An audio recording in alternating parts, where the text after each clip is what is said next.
नमस्कार, तुमचं स्वागत आहे मनसे सोशल या आपल्या चॅनलवर। तर आपण आत्ता शिवतीर्थच्या बाहेरच आहोत आणि काहीच वेळात राजसाहेब त्यांचे विचार महाराष्ट्र सैनिकांना सांगणार आहेत। आपण आत्ता इथे आहोत, तिथे MNS 9 SMS ही त्यांची टीम आहे जी इथे पाणी वाटप आणि असे सगळे उपक्रम राबवत आहे। तर त्यांच्याकडनं आपण भावना जाणून घेऊया आणि त्यांचे काय म्हणणं आहे ते ऐकून घेऊया।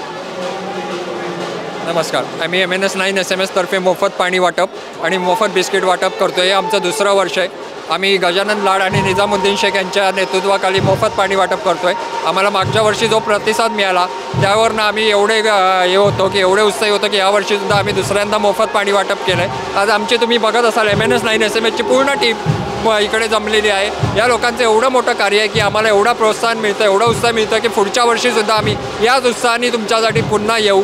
तुमचा सपोर्ट आणि तुमचा पाठिंबा एवढंच आम्हाला पाहिजे आणि महाराष्ट्र सैनिक आणि मनसे पदाधिकाऱ्यांसाठी आम्ही नेहमी तत्पर आहोत। नेहमी आम्ही तुमच्या सेवेसाठी आहोत। फक्त तुम्ही आम्हाला अशी ताकद आणि अशी ऊर्जा देत राहा, एवढीच आमची विनंती। जय हिंद, जय महाराष्ट्र।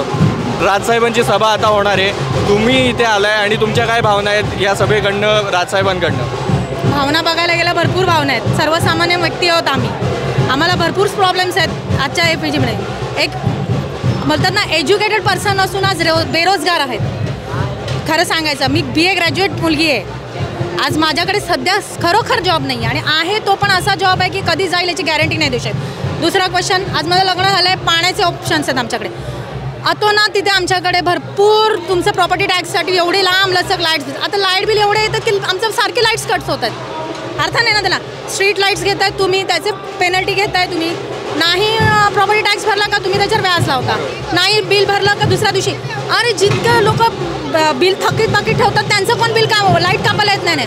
आणि पाण्याचं आम्हाला एवढं म्हणजे अजिबात नाही। आम्ही एवढे, मला तर असं वाटतं, माझ्या लग्नाला 15 वर्ष झाली, मी सारखं माझा मिस्टर पाण्यासाठीच पैसे भरतात। माझं नाव राघवेंद्र राणा, मी डोंबिवलीत राहतो आणि मी माझ्या स्वतः उत्सुकपणे या सभेला आलेलो आहे आणि मला त्यांच्याकडनं ही अपेक्षा आहे की जे लोकांचे छोटे छोटे प्रॉब्लेम्स आहेत ते सॉल्व्ह व्हायला पाहिजे।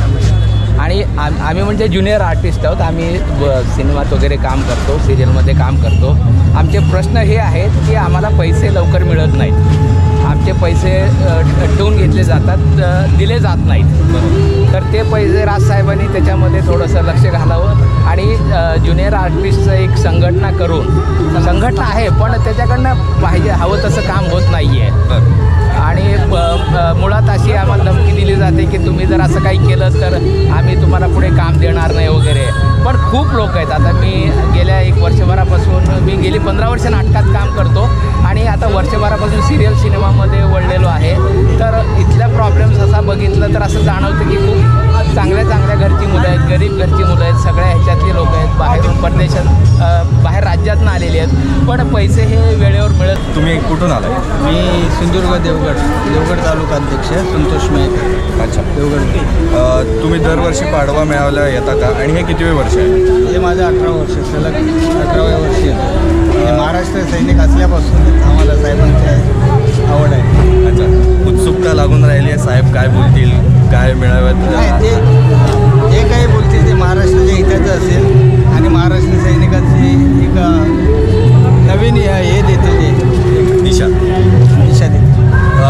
याच्या अगोदर तुम्ही म्हटलं तसं सभेला तुम्ही उपस्थित होतात, तर एखाद्या सभेची तुमची आठवण किंवा तेव्हा काय झालेलं, काय भावना होती ती तुम्ही सांगू शकलात तर? पहिल्या दिवसापासून आमची भावना साहेबांबरोबर जी आहे ती आत्तापर्यंत तीच आहे। साहेब आमचं चुकीचं काहीच आम्हाला महाराष्ट्राला किंवा महाराष्ट्राच्या जनतेला कोणताही चुकीचा संदेश देणार नाही, हे आतापर्यंत लोकांना पण पटत आलं आहे। आता ह्या एवढ्या घडामोडीत आता साहेब नवीन दिशा देणार आहेत महाराष्ट्राला, ती बघण्याची आम्हाला उत्सुकता आहे की आम्हाला काय आदेश येतो। आज जो पाडवा मेळावा आहे त्यामध्ये नवीन काहीतरी आपल्याला ऐकायला मिळेल। ज्या अफवा चालू आहेत की सेना मनसेकडे, मनसेकडून सेना जाईल, जे काय एकत्र येतील वगैरे किंवा भाजपाची युती होईल किंवा सेनेची युती होईल, पण राजसाहेब एवढी दूरदृष्टी आहेत ना, जे बाकीचे विचार करू शकत नाहीत नेते, ते राजसाहेब नक्कीच विचार करत। आणि आज नवीन काही इथून आम्हाला घेऊन जायला मिळेल एवढंच सांगेल। आणि या जी निवडणूक होणार आहे लोकसभेची, या लोकसभेच्या निवडणुकीमध्ये मोठा वाटा हा मनसेचा असेल, हे 100% मी तुम्हाला सांगेन। तुमचे काय भावना आहे?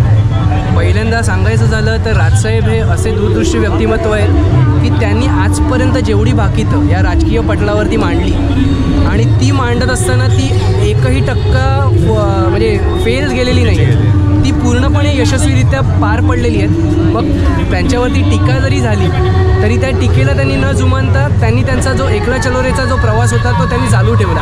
पण महाराजांचा त्यांनी पूर्णपणे अभ्यास केलेला आहे, त्यांच्या गनिमी काव्यांचा अभ्यास केलेला आहे. कुठेतरी साहेब गनिमी कावा करतील, काहीतरी वेगळं आणतील आणि हा जो गनिमी कावा आहे हा महाराष्ट्राच्या हिताचा असेल ना की पक्षाच्या हितात. कारण राजसाहेबांनी हा एकमेव पक्ष आहे की त्यांनी ब्ल्यूप्रिंट जी आणली ती फक्त आणि फक्त महाराष्ट्राच्या हितासाठी आणली, ती पक्षाच्या हितासाठी किंवा वैयक्तिक हितासाठी आणलेली नव्हती. त्यांनी खूप लांबचा विचार केला आणि एकमेव व्यक्तिमत्व आहे की पूर्ण 2.5 तास त्यांनी त्या स्टेजवरती एकटं उभं राहून महाराष्ट्राच्या प्रती असलेलं प्रेम आणि जी तळमळ आहे ती त्यांनी त्यांच्या 2.5 तासाच्या भाषणात एका जागी उभं राहून लोकांच्या समोर मांडले.